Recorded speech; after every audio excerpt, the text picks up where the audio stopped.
Would you believe me if I say that I had done this mandala art only using this pen? Hi, I'm Shree, a freelance UI UX cum graphic designer. I think you had heard right. I did this mandala art as a tribute to Lord Ganesha only using this black pen from Sinosoftic, which costs under 10 rupees. With this artwork, I am not claiming perfection, but I am striving for soulfulness, and I think I had attained it. If you are a beginner, trust me, if I did this, then you could also do this. In this video, I'll share not just the process, but also a short story of the origin of mandalas and why they are so special.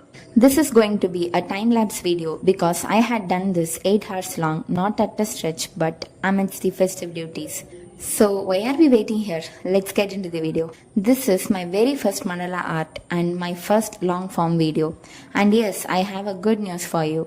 Our YouTube family has now crossed 300 subscribers.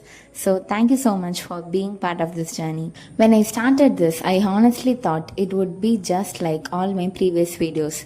Usually I take short clips on my phone, edit them quickly and upload them as short form content. It never takes much space, never too much time. But this one was completely different. The moment I finished just the very first circle of the mandala, I realized this was going to be something else entirely. The files began piling up, and before I knew it, my phone was running out of storage. Can you imagine? I have 128 GB of storage and it shows storage full. Just a few circles in and already I had a storage crisis. I checked and it has already crossed the limit. That's when I knew I couldn't keep everything on one device. So I stopped my process and started shifting the videos to my PC, clearing some space for taking videos and thought, okay, I'll manage doing it. While I was shifting the videos to my PC, in that meantime I had to borrow my Amma's phone, which was my old phone. But the mandala was not going to let me off that easily. I restarted recording with my old phone, telling myself that, Harni, you have come this far, you can't stop now.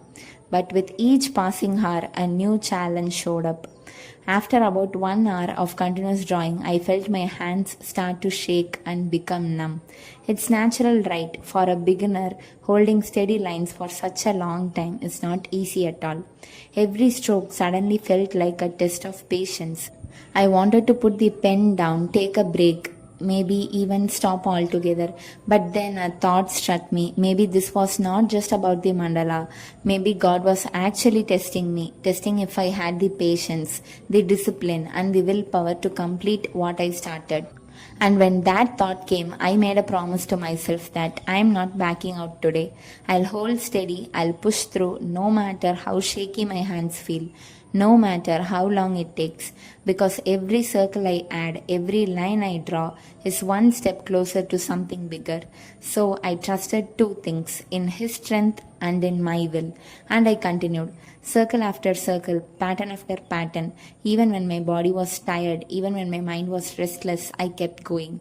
While I was drawing this mandala, my mind kept wandering back to its origins. The word itself, mandala, comes from Sanskrit and it means circle. Think about that for a moment. A circle has no beginning and no end. It just goes on endlessly. And that's what a mandala really represents.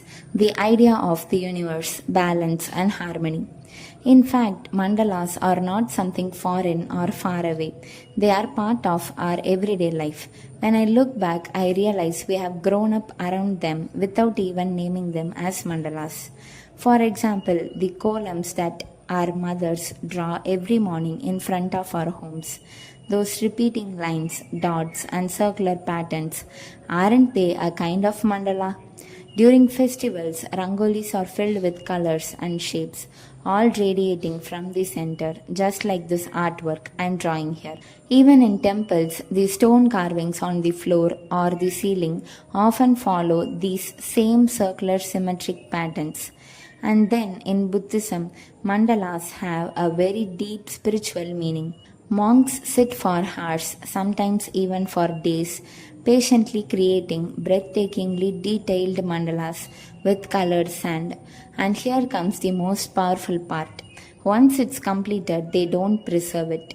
They simply sweep it away. Imagine that, spending days creating something so beautiful only to let it go. But that's the lesson. Nothing in life is permanent. The act of creating is more important than holding on. That idea really struck me while working on this because every stroke I made reminded me that the process is the real treasure, not the final picture. While doing this piece, I also realized something else. Mandalas have a way of slowing you down. At first, you start with excitement. Then, after some time, you notice your hand tiring or your mind saying, "This is taking too long, just give up." But once you push through that, you enter a rhythm. The repetition of patterns, the balance of shapes, it becomes almost like meditation. You don't think too much about the outside world.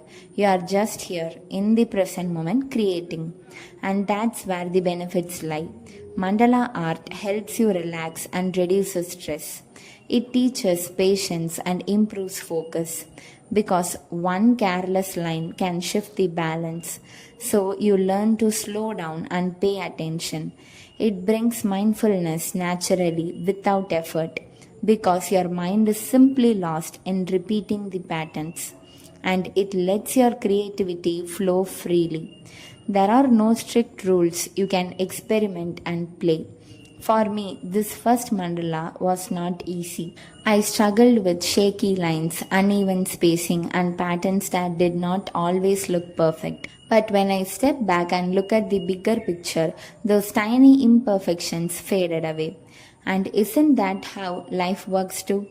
We get stuck on small flaws, but in the larger view, they don't matter as much.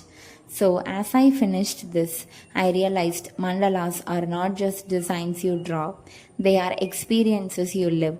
They remind us of balance, of patience, of impermanence, and most importantly, they bring a kind of calm that's hard to explain until you try it yourself.